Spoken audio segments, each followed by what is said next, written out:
भारत ही नहीं विदेशों में बहुत सारे प्रयोग हुए हैं। उन प्रयोगों को करने वाले शिक्षा में जो प्रयोग कर रहे हैं वो भाई महेंद्र भाई हमारे बीच में उपस्थित हैं कनाडा से।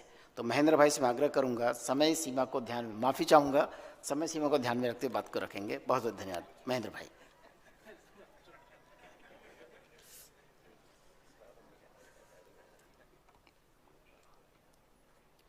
ठीक है, तो पॉइंट टू द पॉइंट बात करते हैं फिर। एक तो दुनिया भर में बहुत सारे मूल्य शिक्षा के कार्यक्रम हो रहे हैं और हजारों चल रहे होंगे। Charter for compassion, happiness in action, SEE learning, social emotional ethical learning, character building programme, ऐसे बहुत सारे चलते हैं। तो जब हम इस तरह के नैतिक शिक्षा की बात करते हैं और चेतना विकास मूल्य शिक्षा की बात करते हैं तो पहला मेरा ध्यान गया कि ये दोनों एक जैसा नहीं है। चेतना विकास मूल्य शिक्षा कोई एक सब्जेक्ट नहीं है, कोई एक नैतिक शिक्षा का कोर्स नहीं है, ये अपने में पूर्ण शिक्षा है और यह शिक्षा सभी चीज़ को समावेशित किए हुए है। तो नंबर 1 बात ये ध्यान देना चाहिए। इस शिक्षा में जो काम हुआ पहले छत्तीसगढ़ का आपने सुना, उसके पहले अभी अभिषेक भैया ने रखा कि किस तरह से मूल्य शिक्षा को उच्च शिक्षा में रखा गया और अनिल भैया ने रखा हैप्पीनेस क्लासेस के जरिए, हैप्पीनेस करिकुलम से जो भी रास्ते तय हुए हैं। मुझे लगता है कि आज जहां हम लोग खड़े हैं वहां हम चेतना विकास मूल्य शिक्षा को एक कंप्लीट अल्टरनेटिव कहना कितना ठीक होगा नहीं मालूम है, लेकिन एक कंप्लीट एजुकेशन के तौर पे हम उसको रख सकते हैं। तो ये पहली बात है। दूसरा है कि जब हम रखने जाएंगे तो ये हमको समझ में आएगा कि जो वर्तमान में शिक्षा चल रही है वो किसी मूलभूत अवधारणा पे डिपेंड है और हमारे यहाँ भी कोई मूलभूत मान्यता है। आप मानव व्यवहार दर्शन के शुरू में देखे होंगे मान्यता, ज्ञान की व्यापकता, प्रकृति का अनादित्व। तो ये हमारा एक्सियम है जहाँ से हम बात को शुरू कर रहे हैं और जो करंट में चल रहा है उसका भी कोई एक मूलभूत मान्यता है। इसके पहले भी जो शिक्षा रही होगी उसकी भी मूलभूत कोई मान्यता है। तो यदि मूलभूत मान्यता में अंतर आता है तो फिर उसके हिसाब से जो एजुकेशन आगे होना है उसमें भी थोड़े अंतर आएंगे। जो मानव जाति जहाँ आज खड़ी है उसमें एक बड़ा संकट ये है कि हम सभी बहुत ही कॉम्प्लेक्स ग्लोबल चैलेंजेस से गुजर रहे हैं, चाहे इन्वायरमेंटल प्रॉब्लम हो, सोशल प्रॉब्लम हो, फैमिली के प्रॉब्लम हो, इंडिविजुअल प्रॉब्लम हो जिसमें कि मेंटल स्ट्रेस और डिप्रेशन, ये सब बहुत कॉमन बातें हैं और ये सारी प्रॉब्लम पूरी दुनिया में आप उसको देख सकते हैं। तो जो भी प्रॉब्लम है उसका सोल्यूशन अगर कहीं से निकलता है तो वो शिक्षा से। शिक्षा बेसिकली एक ऐसी चीज़ है कि जो दुनिया के प्रॉब्लम है उसको वो एड्रेस कर सकती है। और मुझे लगता है कि चेतना विकास का जब हम शिक्षा की बात कर रहे हैं तो एक भाग ये भी है कि जो मानव जाति आज गंभीर संकटों से गुजर रही है उसका संपूर्ण समाधान ये शिक्षा देती है। अब जब हम शिक्षा देने जाएंगे तो ये पता चलता है कि कुछ फैक्ट्स होते हैं जिसके आधार पर शिक्षा दी जा रही है। आज जो साइंस कह रहा है उसको फैक्ट मानते हैं। अगर हम अस्तित्व की बात करें तो उसमें कुछ उनके फैक्ट्स हैं कि भाई बिग बैंग हुआ कभी, है ना, अस्तित्व में सारी चीज़ प्रकट हुई, मतलब उसमें पैदा हुई। अगर हम जीवन की बात करें तो उसमें वैसी कोई मान्यता नहीं है, सारी चीज़ें ब्रेन के हिसाब से लगभग डिफाइन करने का प्रयास है। लेकिन उसमें बहुत सारे लोग हैं जो मानते हैं कि चेतना नाम की भी कोई चीज़ है और उसकी थोड़ी बहुत बातचीत चल रही कि कॉन्शियसनेस क्या है, कम से कम उसमें शोध लोग कर रहे हैं। तीसरा है आचरण की बात कर रहे हैं तो मानव अभी तक पूरे विज्ञान ने मैमल के रूप में पहचाना है। अगर हम व्यक्तित्व की बात करेंगे तो आहार विहार व्यवहार, हम अपने स्कूल में पढ़ाते हैं कि आहार जो है मानव सर्वाहारी है। ऐसे बहुत सारे मुद्दे हैं जो कि हम आज शिक्षा में लेने जाएंगे तो वो विज्ञान से मैच नहीं खाएगा। तो प्रश्न उठता है कि ये कैसे ये सारे हम चीज़ों को अपनी शिक्षा में ले जाएंगे। तो जो हम लोगों ने फ्रेमवर्क डेवलप किया लगभग उसमें 12 साल हम लोगों ने लगाया और मुझे लगता है कि जो भी मूलभूत जो ज्ञान का मुद्दा है, सहअस्तित्व दर्शन ज्ञान, जीवन ज्ञान, मानवीयता पूर्ण आचरण ज्ञान, इसको हम विधिवत शिक्षा में ले जा सकते हैं और उसके तरीके हम लोगों ने डेवलप किए और उसका जो आर्ग्यूमेंट है, उसके पीछे जो सोच है वो हम आसानी से कर सकते हैं, इतना कठिन नहीं है। और हम कभी और होगा तो उसके एग्जाम्पल बताएंगे कैसे जा सकता है। तो फैक्ट बेस्ड एजुकेशन साइंस का चल रहा है और हमारे पास भी कुछ हम ऐसे आधारभूत तथ्यों को दे सकते हैं जिससे ये फैक्चुअल नॉलेज में कन्वर्ट हो सकता है या उस पर कुछ चर्चा हो सकती है जिसको हम जगह बना सकते हैं। तीसरी बात होती है कि जो भी शिक्षा है वो जीने के से ही जुड़ी हुई है। तो वर्तमान शिक्षा प्राइमरली व्यवसाय केंद्रित शिक्षा है और उसमें थोड़े बहुत हम ह्यूमन एलिमेंट को में जो भाव वाले या संबंध वाले ऐड करते होंगे। जब हम लोग यहाँ शिक्षा की बात कर रहे हैं तो इसका कंटेंट क्या है? इसका कंटेंट है जीने के 4 आयाम, अनुभव में जीना, विचार में जीना, व्यवहार में जीना, व्यवसाय में जीना, जो कि आध्यात्मिक क्षेत्र, बौद्धिक क्षेत्र है ना, उसके बाद सामाजिक क्षेत्र, प्राकृतिक क्षेत्र। तो जीने के सभी आयाम को एड्रेस करता है। जीने के 5 स्थितियाँ, व्यक्ति, परिवार, समाज, राष्ट्र, अंतर्राष्ट्र, जीने के 10 सोपान, परिवार से लेकर विश्व परिवार तक, और 10 सोपान में जो 5 कार्यक्रम हैं, इन सारी बातों को अगर हम फोकस में लाएं तो हमारे कंटेंट का कोई स्वरूप दिखता है, क्योंकि कंटेंट वही होगा जो जीने से जुड़ा होगा। अब अगर हमारे कंटेंट सेट हो गए तो जैसे आज की शिक्षा है, उसका कोई कंटेंट है, उसका कोई लक्ष्य है, उसको देने के लिए कोई एक स्ट्रक्चर बनी हुई है जिसके अंदर क्लासरूम्स होते हैं, उसके अंदर विषय है, फिर ब्लॉक सिस्टम होता है, बेल सिस्टम होता है, एक क्लास होती है, दूसरी क्लास होती है, तीसरी क्लास होती है, सब्जेक्ट बदलते जाते हैं, टीचर बदलते जाते हैं। ये जो एजुकेशन है वो बहुत ही अच्छी एजुकेशन मॉडल है करंट वाली। किसके लिए? वो है इंडस्ट्रियल प्रोग्रेस के लिए, मटेरियल प्रोग्रेस के लिए बहुत ही कॉम्पिटेबल सिस्टम है, इसमें कोई कमी नहीं है और लगभग 200 सालों से इसने प्रूव किया है। 200 सालों से बहुत सारी प्रगति हुई। जिस लक्ष्य से एजुकेशन बना था उसमें वो कभी भी पीछे नहीं गया। यदि इसमें कहा गया कि ये शिक्षा अच्छे मानव को नहीं बनाती है, तो कभी भी ये शिक्षा मानव बनाने के लिए बनी भी नहीं थी। ये शिक्षा बनी थी मटेरियल प्रोग्रेस, ग्रोथ, उसके लिए बनी थी। अगर हम मानव बनाना चाहते हैं तो फिर हमारे को सोचना पड़ेगा उसकी शिक्षा की कंटेंट क्या होगी और उसको देने की विधि क्या होगी। यदि हम विधि तक नहीं पहुंचते हैं, अगर सहअस्तित्ववादी विधि हम इस्टेब्लिश नहीं करते हैं तो शिक्षा नहीं जा सकती है। क्योंकि जो भी, जैसे अगर जीवन है, जीवन में कोई संभावना है, अगर वो पशु शरीर में आता है तो पशु शरीर में कल्पनाशीलता व्यक्त नहीं हो सकती है। कल्पनाशीलता व्यक्त होने के लिए उसको एक माध्यम चाहिए, एक स्ट्रक्चर चाहिए, मानव शरीर चाहिए। ऐसे ही अगर चेतना विकास मूल्य शिक्षा को देना है तो करेंट स्ट्रक्चर में नहीं जा सकती है। करेंट स्ट्रक्चर मतलब पशु का शरीर, और उसमें चेतना विकास मूल्य शिक्षा को देने जाएंगे तो नहीं जाएगी, जहाँ तक मैंने ऐसे सोचा। तो इसके लिए एक नए तरह का स्ट्रक्चर हम लोगों ने सोचा जिसमें शिक्षा अभ्यास के जरिए है, और इसकी स्ट्रक्चरिंग की 3 भाग में, जिसमें पहला भाग है शास्त्राभ्यास, दूसरा है व्यवहाराभ्यास, तीसरा है कर्माभ्यास। और शिक्षा के केंद्र में रखा जीने को, लाइफ को। और लाइफ का मतलब है 4 आयाम, 5 स्थिति, 10 सोपान। इसको केंद्र में रख करके हम लोगों ने जो स्ट्रक्चरिंग की, उसमें पहले भाग को हम लाइफ एसेंशियल लेसन, जिसके अंदर मूल रूप से शास्त्राभ्यास है, और इसके अंदर सारा ह्यूमैनिटीज़ के कोर्स और साइंस दोनों का इंटीग्रेशन है। करेंट करिकुलम को हमने इसके अंदर ही पिरो के रखा है।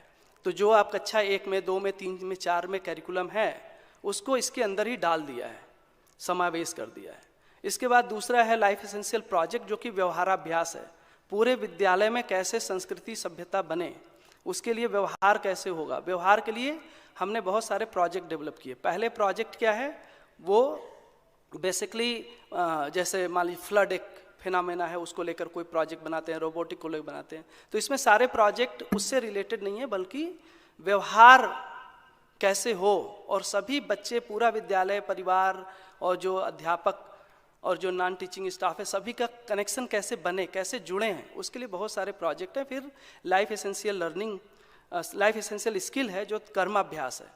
तो 3 भाग में है, शास्त्राभ्यास, व्यवहाराभ्यास, कर्माभ्यास। ये इसकी मेन पेडागोजी है। और ऐसे ही इसका एक टैक्सोनॉमी डेवलप किया है। तो उस टैक्सोनॉमी से हमको लगता है कि आराम से हम शिक्षा दे सकते हैं। तो एक हमको फ्रेमवर्क के अंदर उसका जो कंटेंट है वो सेट कर सकते हैं हम लोग। जो कि जीने से जुड़ा है, उसके साथ उसकी कोई पैडागोजी, उसके साथ उसकी टेक्सोनॉमी, और टेक्सोनॉमी के साथ अगर हम इन सारे एंगल के साथ अगर हम उतरते हैं तो मुझे लगता है कि आराम से हम शिक्षा दे सकते हैं। आप लोगों ने सुना, बहुत बहुत धन्यवाद।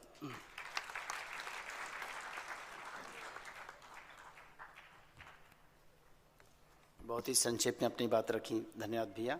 महेंद्र भाई, हमने आपको 5 दिन सुनाए अछूटी में, और 5 दिन से कम में पूरा होता नहीं, ये भी हमको समझ में आया था।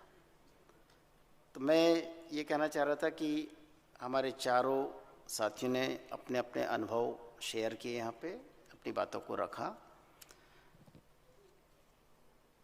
कि शिक्षा में जिस सैद्धांतिक नीति को लेकर चर्चा की शुरुआत हुई और जो जो प्रयास अब तक हुए हैं, इन सब को लेकर हमने चर्चा पूरी की है। तो इस पैनल चर्चा का क्या निष्कर्ष जैसा निकल रहा है, उसके बारे में अपनी बात रखने के लिए मैं सोम भाई को पुनः आमंत्रित करता हूं कि इस चर्चा में क्या निकल कर आया और आगे हमको क्या करना चाहिए। सोम भाई जी।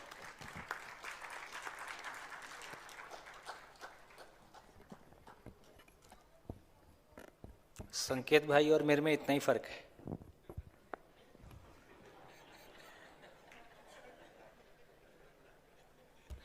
हमारी बहुत पुरानी जोड़ी है। तो अभी बैठे बैठे आदरणीय बाबा जी के साथ हुआ एक मार्मिक संवाद याद आ रहा था। ये सब बातें कभी न कभी, बहुत सारी बातें होती रहती थी। तो कभी किसी संवाद में उन्होंने कहा कि बेटा, भारत में ना जीते जी मानव की श्रेष्ठता का सम्मान करने का अभ्यास नहीं है।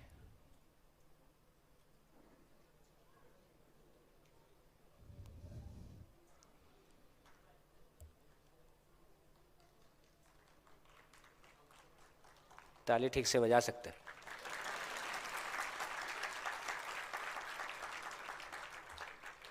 तो देखिए, मुझको ये लगता है कि हमारी जिंदगी का लक्ष्य क्या है। शायद इस दुनिया की इतनी बड़ी पॉपुलेशन में हमको ये दर्शन के हम संपर्क में आए, ये हमारा सौभाग्य है।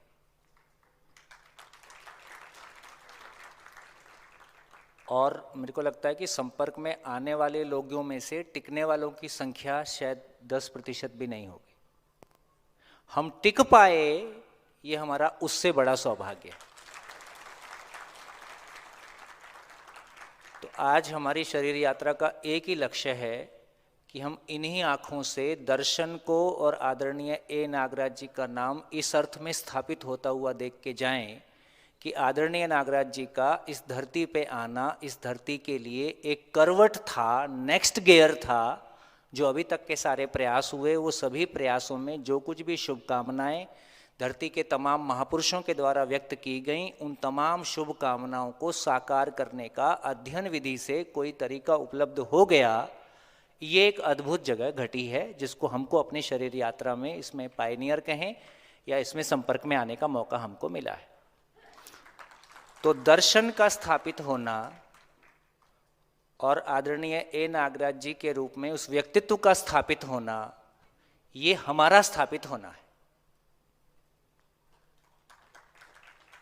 यही हमारा स्थापित होना है। दूसरी बात जो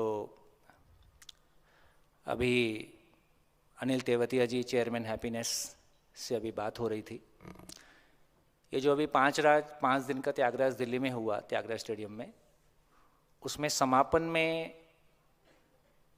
मनीष भाई ने एक बहुत आशाजनक बात कही। ऐसी ही आशाजनक बात कभी हमने इस कार्यक्रम को शुरू करने के पहले की थी, संयोग से वो पूरी हो पाई। अभी मैं ये कार्यक्रम कर रहा था तो किसी ने मेरे को नागपुर के शिविर के पहले फिनलैंड का वीडियो भेजा कि फिनलैंड की एजुकेशन, और आज पूरी दुनिया फिनलैंड की एजुकेशन देखने जाती है और अपना पैसा दे के किराया दे के वो सारा सब चीज़, वहाँ तो सब कुछ पेड है, कुछ भी फ्री नहीं होता है। आप किसी स्कूल में विजिट भी जा रहे हैं तो आप पे करते हैं। ऐसे हमारे यहाँ सरकारी स्कूल में कोई आया तो हम बड़े सम्मान के साथ दिखाते हैं, वो इसका पैसा चार्ज करते हैं। तो लगभग तो ये निकल के आया कि तो मैंने उसके पहले सर्वे किया, हाँ, कि यार ये इतना अच्छा सब कुछ है तो मैं देखूं वहाँ पे रिलेशनशिप का हाल कैसा है। तो लगभग सभी कंट्रीज का, पुर्तगाल का डिवोर्स रेट 91.6 था और फिनलैंड का डिवोर्स रेट 61.5 है।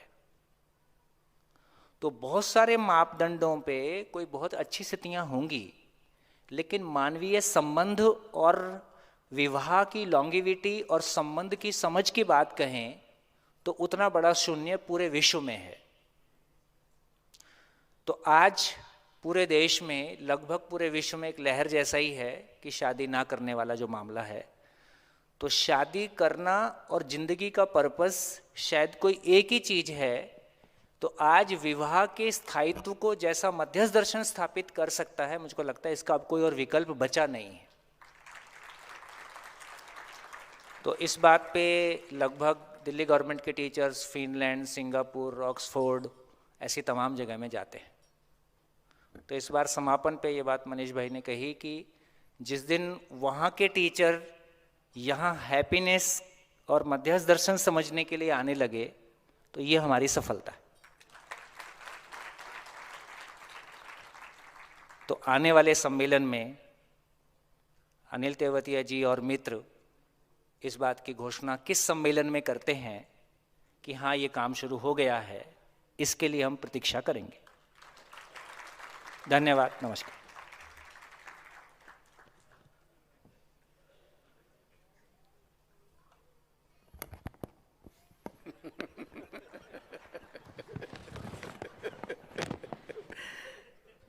दूरियां कम हो जाती हैं। बहुत बढ़िया सोम भाई। तो ये सत्र समापन की ओर है और इस पर मैं समझता हूँ हमारा 3 दिन का सम्मेलन ही समापन के पूर्व सत्र में से एक है और इस पे हम लगभग उस निष्कर्ष की ओर आ चुके हैं जिसे मैं सीधे सीधे बोलना चाहूँगा। आपने सभी को सुना, सबका उत्साहवर्धन हुआ। तो पहली बात, अगर मानव जाति के इतिहास को हम आज का वैज्ञानिक आधार ही मानकर चलें कि इस धरती पर मानव लगभग 2.5 लाख साल पहले आया, तो 2.5 लाख साल से लेके 2000 वर्ष पहले तक की स्थिति की बात करें तो कुछ धार्मिक चर्चाएं शुरू हो चुकी थीं। उन चर्चाओं ने रूप लिया था 1000 साल, लगभग आप कह सकते 3 से 5000 साल का इतिहास। लेकिन ये सारी चर्चाएं रहस्यवाद, आदर्शवाद में कहीं सिमटी रहीं। भौतिकवाद का आगमन लगभग 300 साल पहले हुआ और आज भौतिकवाद सब जगह हावी है। वो सार्वभौम रूप में, यंत्र के रूप में दिखता है, समाधान के रूप में नहीं दिखता, ये स्पष्ट हो चुका है। आदर्शवाद वर्षों तक चला, सदियों तक चला, संपूर्णता का दावा करता रहा, लेकिन सार्वभौम नहीं हो सका, अनेक धर्म और संप्रदाय में बिखर कर रह गया। आज इस धरती पर नागराज जी के दर्शन को प्रस्तुत किए हुए सिर्फ 50 वर्ष हुए हैं और इन 50 वर्षों में इन दोनों वाद की बात करें, आदर्शवाद और भौतिकवाद की, तो एकमात्र विकल्प के रूप में अब हमारे बीच में मध्यस्थ दर्शन सह अस्तित्वाद आ चुका है। ये पूर्व की तमाम परंपराओं का योगदान रहे। श्रद्धेय नागराज जी हमेशा कहते रहे कि पूर्व की परंपराओं ने बहुत प्रयास किए, उन सब का यथोचित सम्मान है, यथार्थता के स्रोत जीवित है, उनके प्रति कृतज्ञता है। इस कृतज्ञता का सम्मान, इस कृतज्ञता के भाव के साथ में आज हम सबको निष्कर्ष के रूप में कहना चाहिए, हमें स्वीकार करना होगा, हम सब आज अगर इस दर्शन पर चर्चा कर रहे हैं, अपनी परिवार की, समाज की स्थिति की बात कर रहे हैं, तो उसके लिए एकमात्र इस दर्शन का आधार ही हमें मिला है जो हमें आश्वस्त करता है कि हमारी आने वाली पीढ़ी भी अधिक सुख समृद्धि के साथ जी सकेगी। आज भारत को एक मौका मिला है G20 के अध्यक्ष होने के नाते। वसुधैव कुटुंबकम की बात कही गई है। उस अवधारणा को इस धरती पर अब अगर कहीं अवतरित किया जा सकता है तो उसका एकमात्र स्रोत मध्यस्थ दर्शन सह अस्तित्ववाद ही होगा, इसका हमें पूरा विश्वास है। तो मैं प्रस्ताव रूप में कहना चाहूँगा, भौतिकवाद यंत्र प्रधान है, आदर्शवाद रहस्य प्रधान है, सह अस्तित्ववाद समाधान प्रधान है, व्यवस्था प्रधान है। हर आयाम में समाधान की बात करता है, हर आयाम में समाधान की निश्चितता की बात होती है, हर आयाम में व्यवस्था की निरंतरता की बात होती है। तो इस आधार पे आज की चर्चा के निष्कर्ष के रूप में कहना चाहूँगा कि अब हमारे लिए एकमात्र लक्ष्य बनता है कि सार्वभौम शिक्षा का जो स्वरूप श्रद्धेय नागराज जी ने हमारे सामने प्रस्तुत किया है उसे और बेहतर किया जाए, और बेहतर